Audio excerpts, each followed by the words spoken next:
Spectres and Spookies. Specters and Spookies. Hello and welcome to Spectres and Spookies. Yeah, alright. Cool. There's so no Specters and Spookies. I can't even remember the name of the show now. Thank you.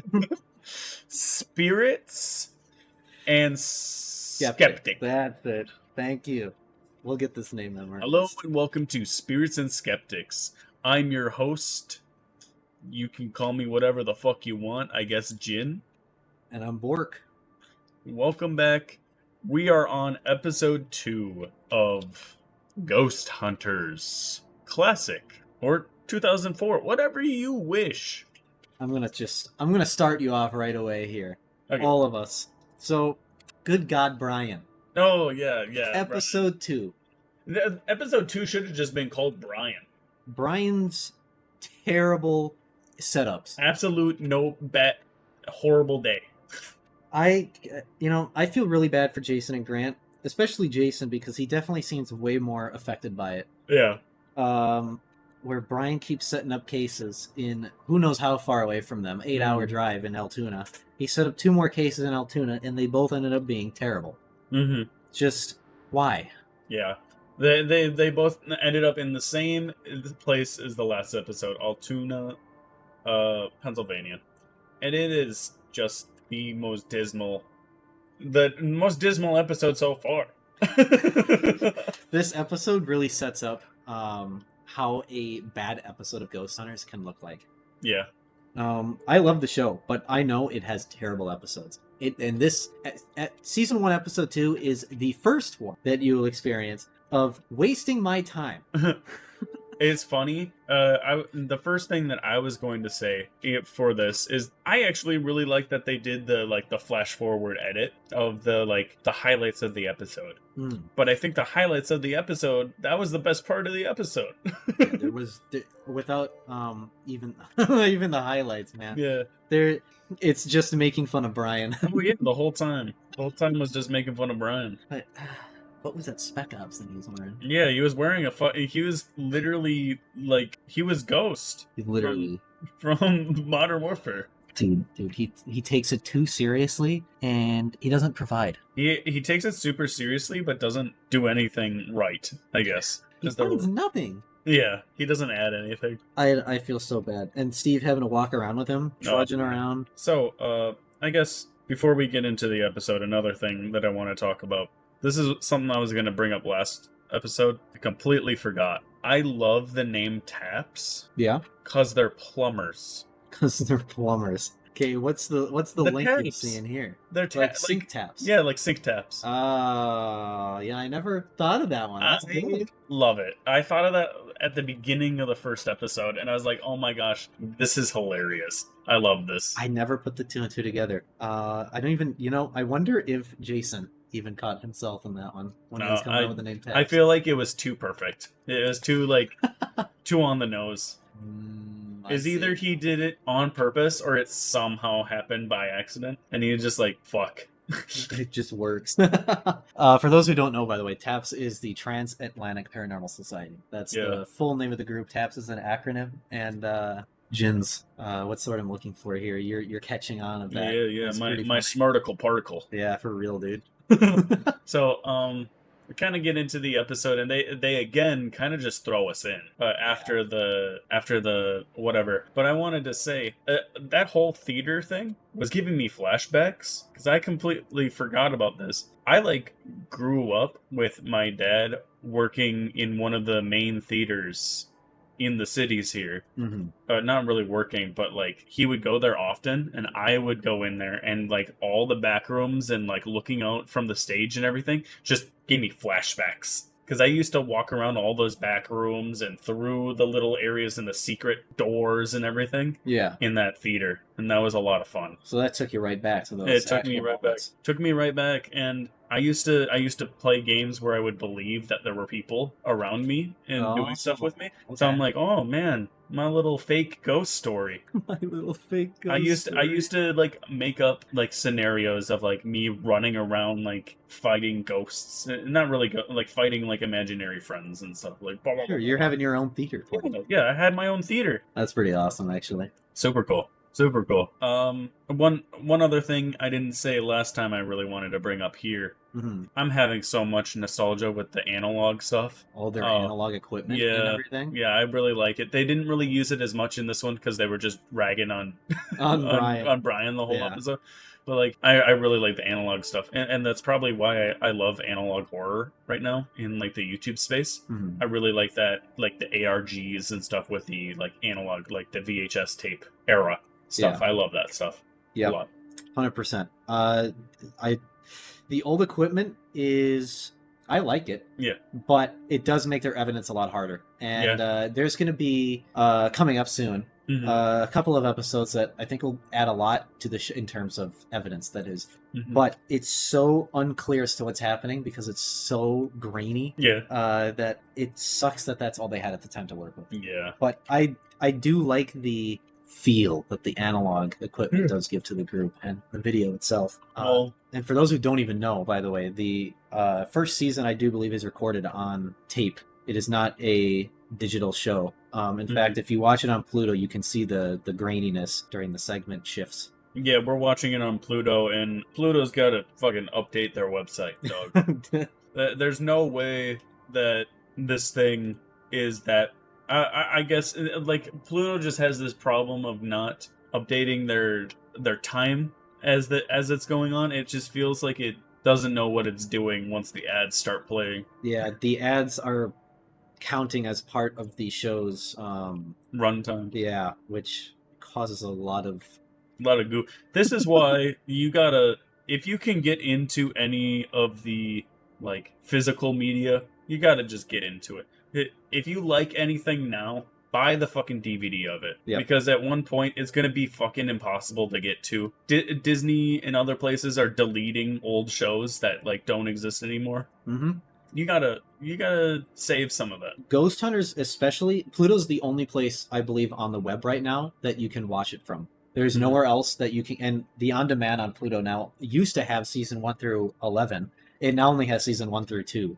Mm-hmm. And if you want to watch the rest of the show, you have to catch it at the right time when Pluto TV is streaming it live through the network. There's nowhere else to get it. And even if you look online, there's some where you can try to get the show, but a lot of them are just dead seeds now. They don't have anyone seeding them anymore. Yeah. So the show is getting very difficult to find. I'm going to be getting them on DVD. That's 100% of the top of my collection list is Ghost Hunters. So I'm going to be trying to get those, especially Ghost Hunters International, because that currently is being seeded nowhere. And it also doesn't exist on Pluto. Mm-hmm. So that show's just completely gone. She gone, sucker. I want to start with a question. So what would convert you to being a believer? I want to just see... I want to experience evidence, I guess. Yep. I feel like watching it on a show, I can suspend my disbelief and be like, oh, this is a fun gimmick that they're doing. Mm-hmm. I don't believe that it's ever real on a show. I want to be a part of it. I want to go investigate something and something happened to me. Yep. I want a demon to spike their devil horn through me. Okay. And then I'll believe it. Okay. I agree with you 90%. I don't really want to be spiked by Asmodeus or whatever his name is. Asmodeus? Yes. All right, not having that happen to me. Here's the thing is I believe I would have a lot of fun going to those places. Mm-hmm. I think what would scare me more is I would be terrified that I'm going to turn a corner and there's going to be squatter. The squatters. I'm more scared of like real people than I am of ghosts going into a place like that too. I think there's an episode where they mention that as well. It's the living that's more scary than the dead. Oh, definitely. 100%. I'm 100% with that. I would really like to go. The number one place that I want to go to try and get an actual, or at least try to experience something myself. I think this will be season 2 of the show. First time they'll go there, many. They'll be going there many times afterwards. Waverly Hills Sanatorium in Kentucky, I think the state is. Okay. That would be somewhere that I would want to have. If I wanted to actually have my own experience with the supernatural, that apparently is the place that you should go, and that's the place I want to go. Okay. Kentucky. Yeah. That's a weird ass place to have ghosts? It happened to be Waverly Hill Sanatorium was where a lot of the U.S. tuberculosis patients of that area would go. They had 63,000 pass away in that building. I don't like that. They had a body shoot. It was so much, so frequent. Ugh. So well, as we grounds. know here on the Ghost Hunters fan art channel. Yeah. As we all know, the only ghosts that we have here are in Brian's head. Dude, that's real. I love that quote. That was such a good quote. I thought, yeah, because Brian's experiences, everything that he has, he tries so hard that it stops being genuine with him. Oh yeah. I was genuinely getting mad. He constantly was like, "What's that noise?" And then, so I was genuinely mad, not because he like was trying really hard to find the evidence, but that he would try to find the evidence and then like, "Oh, what was that noise?" constantly, and then make the other was it Scott that was with him? Steve made Steve do everything for him. That's what was pissing me off, is that he was just like, go in there, go do that. It was like he was trying to be the boss of that little group. Oh, poor Steve. And I was like, bro, fucking stop. Yeah, Brian has, and he's wearing that weird Spec Ops. Oh yeah. Seeing the dark. I can't remember the name of it. I'm getting tired, but I was gonna do this thing where I was mad at them doing this. Like, there's no explanation at the beginning of the episode. They just started shitting on Brian, and I was just like, this is kind of annoying that they just went after him. And then throughout the episode, I was like, okay, I'm on their side. Yeah. Is making you will side with, if you've never seen the show, you will side quickly with the rest of the crew on Brian. Actually, there's something I want to bring up about that. Yeah. Donna. Okay. So, we haven't seen it yet. It'll happen. I hate the fact that I tease so much of the show, but I so much of it is just in my head all the time, the whole thing. I've got it memorized at this point, it feels like. But Donna will be leaving the show at some point because Brian is kicked off. Yeah. She actually gets annoyed at the what happens with him and all of the drama and even the way that the program handles all of the drama as well, to the point that it drives Donna from the show, which is a little unfortunate because Donna does bring something to it, I think. Just watched. She's actually being introduced to several of the pieces of equipment, the temperature, the thermal tool that they use, and then the AC unit finder. Yeah, the AC unit finder. And then the other one was for some reason, the word EMF is stuck in my head, but it's the EVP, the microphone. Yeah. Yes. She's being introduced to both of those on this episode. And she just brings more to it than I think Brian does, but it's really unfortunate that she attaches her time on the show with, is Brian involved? Yeah. And if he's not, then she's not going to be a part of it either. Yeah. Dumb. Unfortunate. I guess let's go into the investigation a little bit, because they did two different investigations. It started out at the theater, and the theater by itself felt like it was split up. And because half of the group was upstairs unable to do anything, and the other half was Brian bossing around another dude. Yeah. The theater investigation is a good show, especially in the, again, early. How they're going to structure going into the future of how they're going to be doing especially at the TV crews, is they have to be careful how many people are investigating in one area at a time to not pollute the evidence. Yeah. And the issue that they had is the Mishler theater is set up in such a way where if they turn off the power on the top floor, none of the electronics work that they have. They don't have any backup generators yet for the show. They don't have any, there's no alternative power source that they can use to keep their electronics running. So usually in an investigation early on, they need to have a room dedicated to their whole setup before they can get the taps fan, which will come later. But yeah, right now they're dependent on what is available in the building that they're investigating in. Yeah. Which is a huge crutch, especially for large buildings like a theater. Yeah. Where you turn something off and suddenly the whole thing is, all your computers just turn off. And they're also running on the issue that if the computers stop working, their evidence is gone. Yeah. Because it's written as it's going on. Let's take a 3-second break.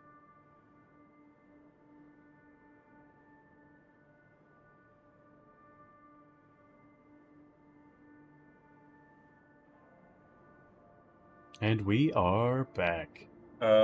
I did want to make a little joke that the plumbers came to the rescue, finding out that that they had a leak in there. I love when they do this. When they find the plumbing issues that the building actually has. Because a lot of the time when they're going through these places, again, they're trying to disprove that a haunting is happening, not prove that one is. Well, there's part of your issue.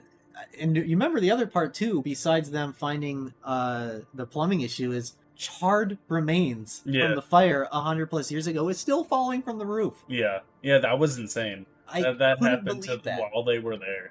Yes, while they're there investigating, it happens to be that another chunk of charred wood just falls. It was the ghost. The ghost threw it down to be like, "Hey, bro, you gotta fix this fucking roof." It's a perfect distraction, by the way. Mr. Mishler can continue to hide in peace. Oh yeah, dude, that picture that they found up there, and the first second I saw that, it immediately reminded me of Portal. Oh yeah, Portal 2, where they're running through all of the catwalks and everything, and then you find this the owner or whatever, and there's a bunch of pictures, and it's like I can't remember the name of it, but they like keep repeating his name in the game, and they're like, it's him, he's the most important, and it just reminded me of him. I have something I want to bring up. Yeah. During the investigation, actually right before it started, it's still considered part of the investigation, in quotes. They have the walkthrough. And during the walkthrough, one of the crew was talking to them about how a spirit or something is seen walking down the hall, and then it goes through where a door used to be, but now it's a wall. Yeah. This wasn't explained in the show because they, again, season 1, anomalies, quirks, whatever, of just first thing. This will bring us into something later on called the intelligent versus the residual haunting. Okay. And that is, an intelligent haunting usually is receptive to communication from another individual. Perfect example was the first episode that we watched. And then this one here was more of a residual thing, if anything. And it likely wasn't even that it was a paranormal situation. It's an old building, and it's had a lot of history behind it. And it's clearly, at that time, it was clearly falling apart. I wonder if we would even look up the Mishler if it's still there. Oh, Mishler? The Mishler, Mishler Theater in Altoona, Pennsylvania. It's still there. It's still there. It looks like closed right now. It looks like it's undergone some renovations since the episode we watched. That looks a lot cleaner. It actually does look a lot cleaner. Oh, yeah. That has 100% been redone. Yeah, it's been redone. It looks really nice now. Wow, that's incredible. Beautiful. All right, what do you have? Anything else? Once we start going into the second investigation, into the railroad part, railway museum. It was just them getting into the building and talking about what they're gonna do and where they're going and like what tour they're going to take and stuff. The one problem with this early season, it seems like they don't actually show a lot of them doing a lot of stuff other than just, oh, here's a thing, for no reason. Like I want to see them like just do the is anybody here and nothing happens. Like I like that stuff. Okay. But the beginning that they walk into this place and 4 of them are talking over each other the whole time, and I'm like, there's too many chefs in this kitchen right now. There's too many chefs in this railroad. In this railroad. Were you talking about that kind of, I think, emphasize another issue that I have with the first season, and there's no easy transition from when they're setting up equipment and when they actually start investigating. Even now, I've seen this so many times over. I still get confused. Are they starting the investigation already? Because half the building still has its lights on. Yeah. And yet they're over in another area where they've just flipped off the lights to this one room and they're starting investigating. Yeah, it's silly. It gets confusing. We did have a couple of seconds more of the demonologist, Carl. And we got his brother. Oh, dude. Carl's multiplying. Carl is multiplying. That's a Carl and Carl too. I hope we get a Carl 3 soon. I fucking hope so. It's like when cells multiply. What is that called? What is that thing called? That's what happened to him. He multiplied. He's multiplying though. He created 2 nucleuses and then he split from himself and created another one of him. Asexual reproduction. Yeah. I love Brian's comment actually on both of them. Yeah, the one's good, the one's bad. I thought that was funny as well. One's good and the other one's got a trait that you never know. You're scared. You're terrified. Let me see here. I really liked his I really liked the demonologist's thing where he says that they can attach themselves to people or places that are still here, that they still have an attachment to. I liked that. Yeah. Like where he's trying to make sense of why these things are happening. I like that. Yes, 100%. If only it was real. If only it was real. I do have something on that. Is only is real. Yeah. Thought versus reality. Okay. That's what I wrote down. Yeah. Brian especially. Yep. He wants something to happen so much that he tries to manifest it himself for his excitement, but nobody believes him. Yeah, I actually wrote down, I have a thing that is like, I can't feel what you feel. Really? Because literally talking the exact same thing as what you're saying is Brian says, "Oh, I feel cold over here. Oh, this is I feel a chill. Oh, I feel dizzy." Yeah. And it's just like, I can't feel what you feel. I don't believe you. Yes. The audience can't connect with it. Yeah. That's the hard part for at least some of these situations that they get into, especially with the smells. Yeah. You don't really get this in the first season especially, but phantom smells will be more important later on. And we as the audience can't connect with that in any capacity. We just have to believe them. Yeah. But it's difficult to. Yeah, it's like I can't. If you say, "Oh, I feel something," I don't believe it. Yeah. One of my favorite people that I watch is the. I said it earlier, and I don't remember what it's the new BuzzFeed Unsolved thing. Mm-hmm. Oh gosh, what is it called? Spooked Solid. I can't remember what it's called. Yeah. It's Ryan and Shane. I like those guys for what they're making.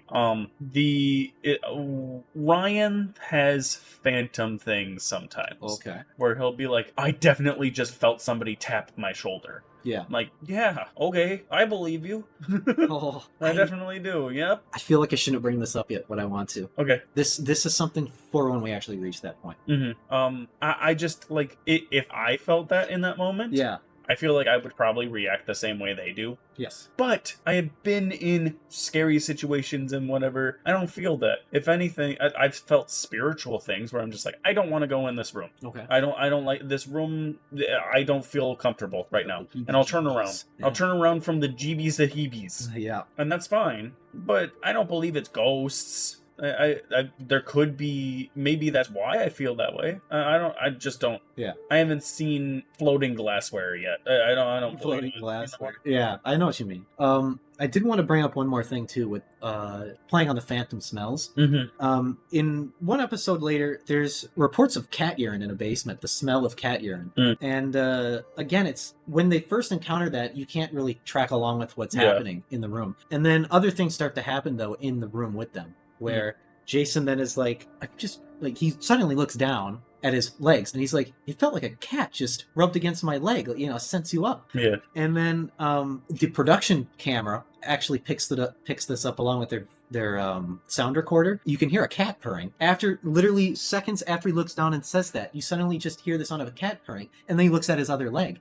because he said he felt it on the other leg. That's terrifying. Stuff like that makes it more interesting and believable. That's a lot more interesting. Yeah, I like that. Brian, though, it can't... They're really good at storytelling. Yes. Brian's not. I feel bad to keep saying this. Brian's really good at saying, I heard something. The bingo thing that I said I had for this too, real quick? Yeah. I have a free space where it's like, did you hear that? Oh, yeah. Because they say that all the time. Yep. No, I did not hear that as the audience. Please. Well, I was going to say, too, is they added audio right before Brian said that. Uh-huh. Every time. They added audio of, like, a knock or, like, something bumping or something right before Brian said something. Yeah. All, like, 3 times throughout this episode. I was just like, I know this is an audio cue. I know this is, like, not him hearing that. It was him saying, oh, I hear something, and then you added something to it. Like, grow up. I think that was actually just, for me, I think it was just the building making natural noises and stuff falling. No. Like the wood? No, you're wrong. For the wood from the ceiling? They didn't hear it, though. They didn't hear the wood. Well, they heard the wood, but they didn't have it recorded. Yeah, yes. Because Jason, when he goes through...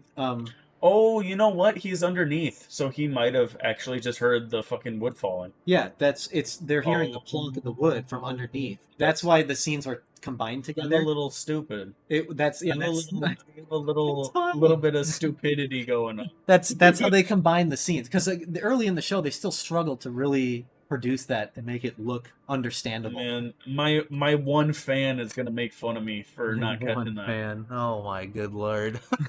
No, but that's what they were hearing was Mhm. the stuff falling, and then that's Yeah. when Jason's like, what was that? And Yeah. he goes over and he's like, well, wood's falling. Yeah. So I didn't those like were it. those were the sounds that he was hearing.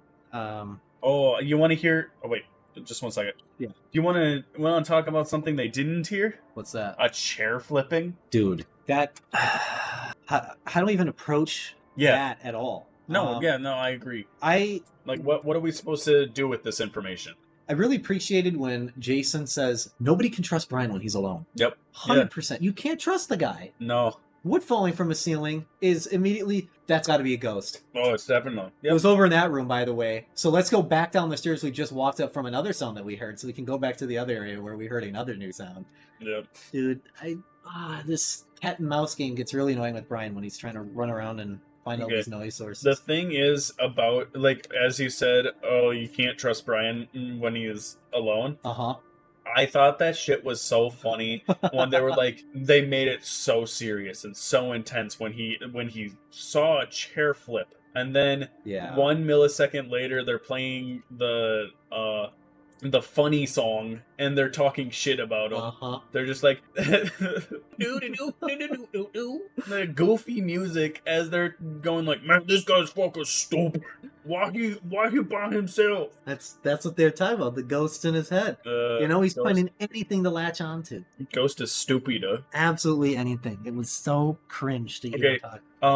And then after the investigations, they had a party. I like that scene. I really like that scene. You like that scene? Yeah. Why they have that scene? Why is it there? To me, it reinforces that they treat Taps as a family. I do.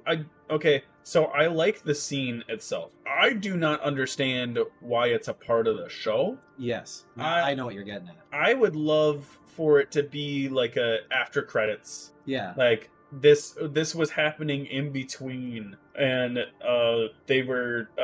was somebody's birthday during or something or whatever the hell they were doing. Yeah. Right? Yep. But I gotta say something. Maybe this is just a sign of the times of like, we can't afford this stuff anymore or something. Who the hell has the money for a bouncy castle? Man, that was fun. I would love a bouncy castle. But who the fuck has the money for a bouncy castle for like whatever the celebration was? Did you see how rough they were playing in that thing too? Dude, they were about to pull out real swords and start attacking They were each about other. to have to buy a whole new bouncy house. Oh my gosh, man. That was awesome, though. I really love that scene. It shows the family, the close knit that they're supposed to be. Mm-hmm. But even then, they couldn't go by on. I'm even getting ahead of myself here. Brian starts asking them all at the party, "Did you guys flip that chair?" Yo. And then one of the twins of the demonologist brothers was like, "This guy's so untrusting, man. Who asks that?" Yeah, dude. He wanted so hard to believe it was something else than it wasn't. But yeah, you know what I actually think is the real ghost? Is it's starting the third episode while the second episode was still playing. That confused me. I was genuinely like, so they started the third episode. I think it's because the second episode has a little bit of like an introduction into the second or the third. Yeah. But that shit was like, why is this what is going on? Why is the third episode playing? Pluto TV confused absolutely the hell out of me. Pluto TV, I gotta say too, episode 2, when they're talking about the lighthouse, that was the real ghost. When they edited in the picture. You caught that. I never noticed that. He's seen this show 472,000 times. One time watching the show, for 1 millisecond, they show a wide shot of them talking about the next place they're gonna go to, and they edited in a picture of the white lighthouse thing into the background on one of the monitors. Yeah, one of their laptop screens. And I was like, why does this look so janky and ugly? I never noticed, and then you showed me again, and I've never seen a screen distort in the third dimension. That was in fourth dimension. Yeah. How is it popping out of this? That was so bad. The editing was so bad on that monitor. Oh, How did you catch that, by the way? I don't know. I thought it was fun. And then I don't know if this was into the third episode, but I'll bring it up just because it was there. There are so many. They showed like the whole group of people getting ready for the lighthouse. Mm-hmm. There are so many damn people for a free job. Yeah. Like I understand. They're just like, I don't believe that he's able to pay for all of them. Like to go out and do this. You cannot tell me that he's like low on money or anything like they said in the first episode. And then they show the crew that he's got, and he's got 47 people. Well, there's like 6 people in total. But there's like so many damn people, and it's like, he's not hurting for money, dog. He's not. So they don't get paid, though, in tabs. Okay, it doesn't matter. He's doing 8-hour road trips every other weekend. Well, yeah. His, the thing with taps is, in very early on, I believe that they were sharing equipment with each other. So as we, or as was discussed by Jason during the second episode that we watched, Yeah. because Brian can't stop losing his shit.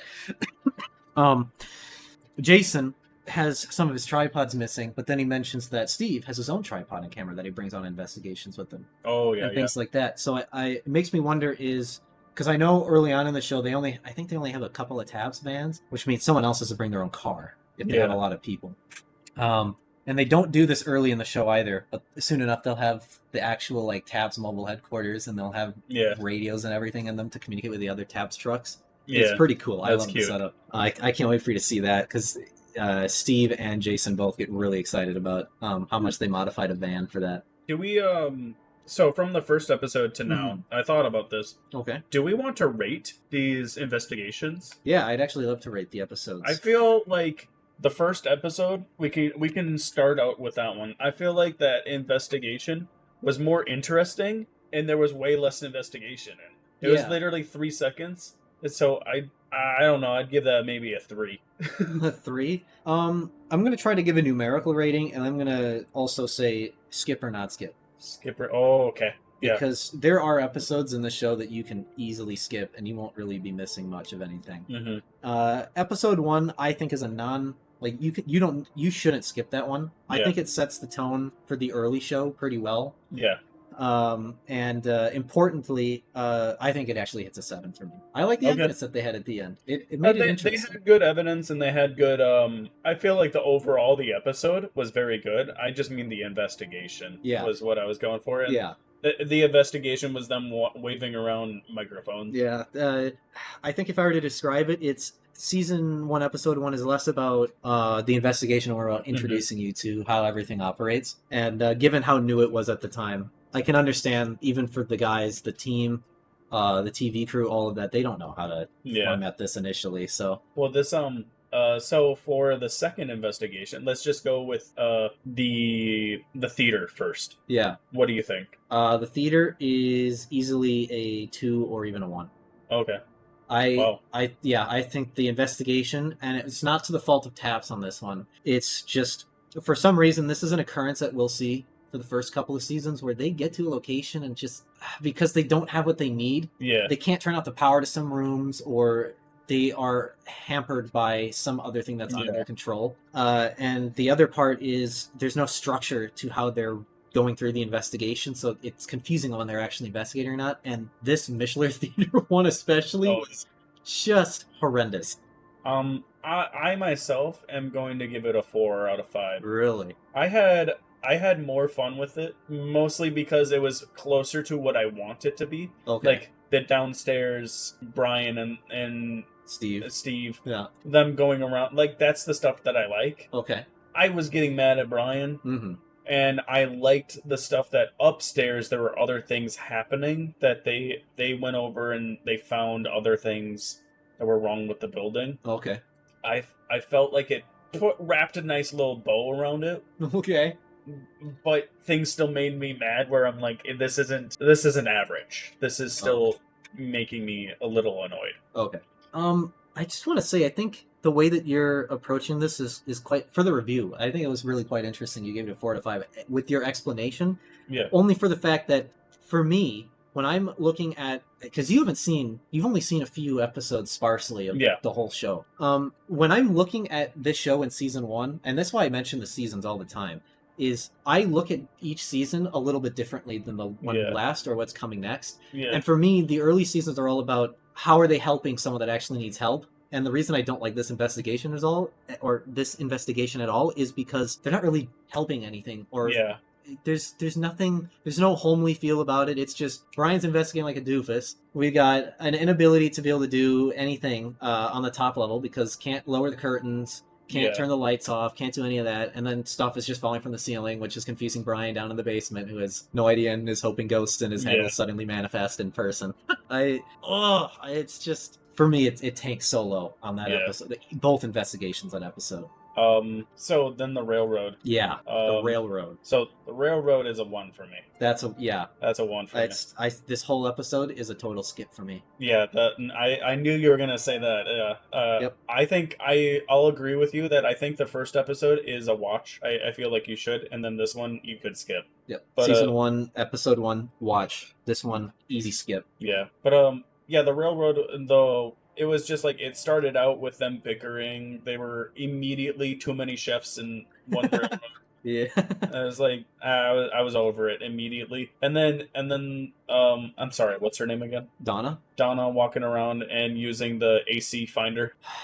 She pointed she pointed the temperature gauge directly at, like, they show it for only a millisecond, but it's directly at the exhaust fans from the ACs, and I'm like, I understand you're still learning, but you are using a temperature gauge that I use to find like leaks, to find like where air is coming through on a building or something. You're pointing it at an AC. I can't. Were you catching on with her words and what she was doing? She thought that when she was pointing it at somewhere, it was directly where the nozzle was where it was reading it. She doesn't realize that it's a sensor going all the way across the room. So that was one thing that I noticed while watching through this with you, was Donna doesn't realize that it's not at the base of, whatever the nozzle is.